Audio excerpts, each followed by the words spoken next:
बाथौ बिबुंसारनिफ्राय camera person Dinesh Basumatary आं बिबारसा बर' बे समावहाय जोङो दंफैयो बर'सला बियाबनि थानसालियावहाय खुंगा 30थि उदालगुरि जिल्ला दुलाराय बाथौ गौथुमनि देग्लायनि सावराय जथुमखौ बेयावहाय खुंनो थाखाय लाहार फाहार खालामनाय जादों। बे समावहाय जोंजों लोगोसे दङ जोंनिनो उदालगुरि जिल्ला दुलाराय बाथौ गौथुम लाइमोन आफादनि गाहाय नेहाथारि।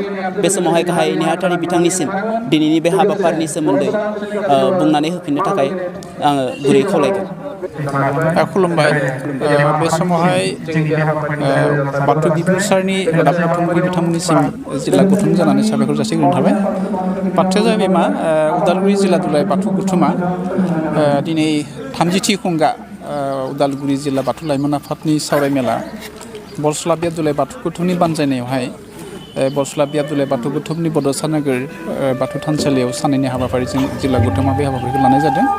आसलथे बे जिल्लानि जिथु गुबै थांखियानो जाबाय जोंनि लाइमोन बिथांमोनखौ जों माबायदि सांग्रां खालामनो हागोन, धोरोम खान्थिनि गेजेरजों जों बिथांमोननि गोसोनि साननाय हनायखौ माबायदि आबुं महर होनानै सासे गोग्गो सुबुं दाफुंनायाव माबायदि बिथांमोना राफोद मावलांनो थाखाय लामा मोनो, बेनि माखासे बिथिंफोरखौ जोङो धोरोम आफादनि गेजेरजों एखनबा धोरोम आफादाबो समाजनि थाखाय हारिनि थाखाय गोबां खामानि मावबोदों। बे हिसाबै उदालगुरि जिल्ला दुलाराय बाथौ गौथुमा जेब्लाबो जिरायना थायाखै, गोबां खामानि मावबोबाय थादों। देग्लायबो बेबायदिनो उदालगुरि जिल्ला दुलाराय बाथौ गौथुमनि 30थि सावरायमेला बे बरसला बियाबनि बानजायनायाव जोबोद गाजा गोमजा बिथांमोनहा हाबाफारिखौ लानायनि थाखाय जोङो गिबि गिबियावनो बानजायगिरि बिथांमोनखौ साबायखर जासिदों।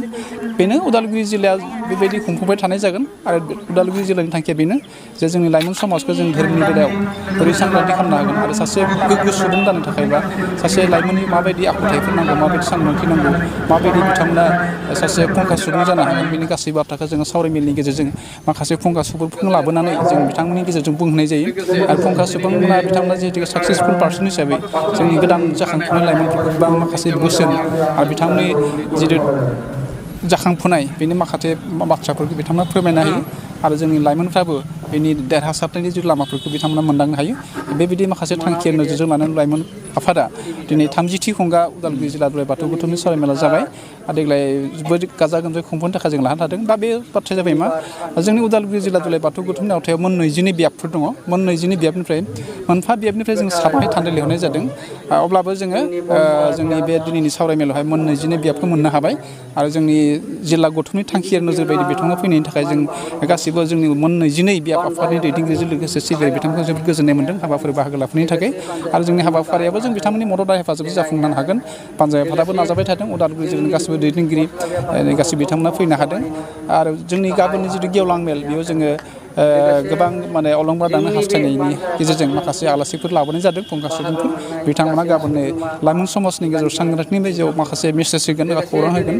हयथ' जोंनि लाइमोनफ्रा बेबायदि बाथ्राखौ मिथिनानै गोजोननाय मोनगोन आरो गावनि सासे गोग्गो सुबुं दाफुंनायाव माबायदि फुंखा सुबुंनि गेजेरजों मिथिनो हायो बेनि खोथाखौ हयथ' बिथांमोना फोरमायगोन आरो जों लाइमोनफ्राबो बिनि मिथिनायनि लामाखौ बे उदालगुरि जिल्ला दुलाराय बाथौ गौथुमनि हाबाफारिनि गेजेरजों मोनदांनो हागोन जों आसा खालामदों।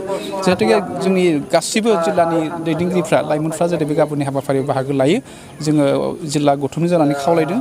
जाहाथे जोंनि मोनफ्रोमबो हाबाफारिखौ बायदि जोंनि सिबियारि, जोंनि नोजोरबोआरि, जोंनि जिल्लानि मोन 22 बियाबनि थान्दै बिथांमोना लाइमोन बिथांमोना बाहागो लानानै खुंफुंनायाव जिखिनि जों आसा खालामदों बे आसाखौ जुदि बिथांमोना मदद हेफाजाब खालामनानै खुंफुंनायखौ जाहाथे जों मोजां खालामनो हायो आरो जोंनि लाइमोनफ्रा गावबा गावनि लामाखौ जाहाथे मोनलांनो हायो धोरोम आफादनि गेजेरजों सासे गोग्गो सुबुंनि जिथु आखुथाय बेखौ जाहाथे बे आफादनि गेजेरजोंनो जों मेसेजखौ हरनो सानदों। दा जोंनि जिल्ला आफादनि जिथु थांखिया नोजोर बेयो।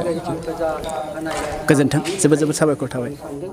साननाय हाबाफारियाव माबाफोर गेना गोरोन्थि जायोब्ला आफा इसोर आंखौ निमाहा होगोन आरो लोगोसेनो दिनैनि बे हाबाफारिफोरनि जोंनि बे बानजाय आफादनि बिबानगिरि लोगोसे जोंनि उदालगुरि जिल्ला गौथुम लाइमोन आफादनि गाहाय नेहाथारि बिथांमोननिसिम आरो गासै बिबानगिरि बिथांमोननि आंनि गेना गोरोन्थिखौ निमाहा बिनानै आंनि नैबे गोथार थानसालिनि लांगोना बिखानिखौ हागोन होननानै आं फोसावनो लाबाय।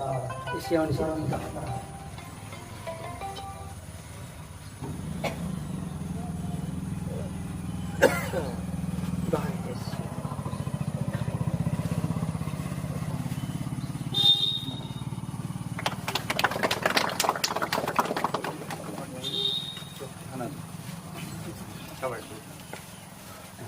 दिनैनि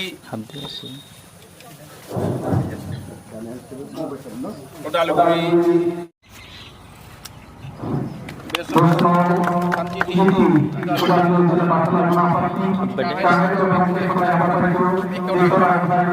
Panbari di sini.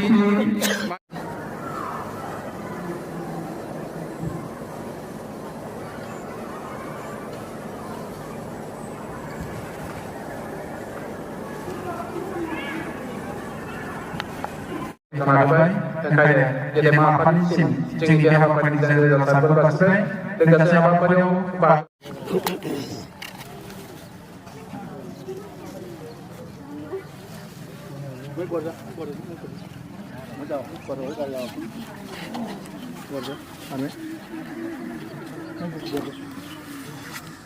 Siapa di nang sini sana ya.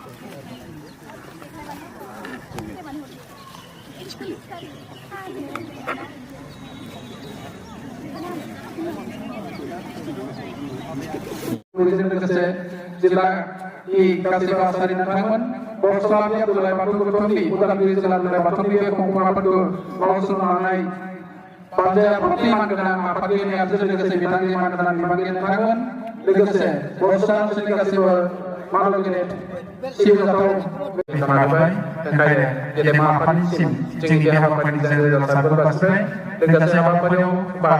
Legacy kami Ordinary Party Commander के बिना उड़े खा लगाए आप हमारे जो यहाँ पार्टी को मौजूद मानते हैं हम पर बनाया जा रहा है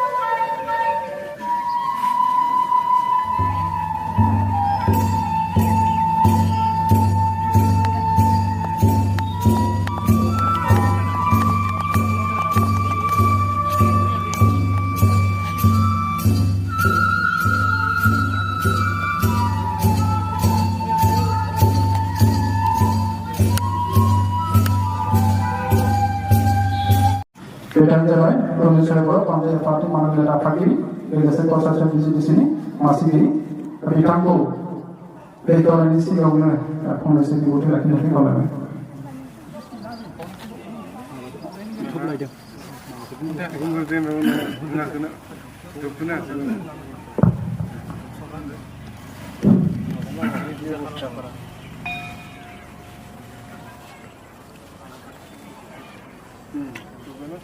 गिबियावनो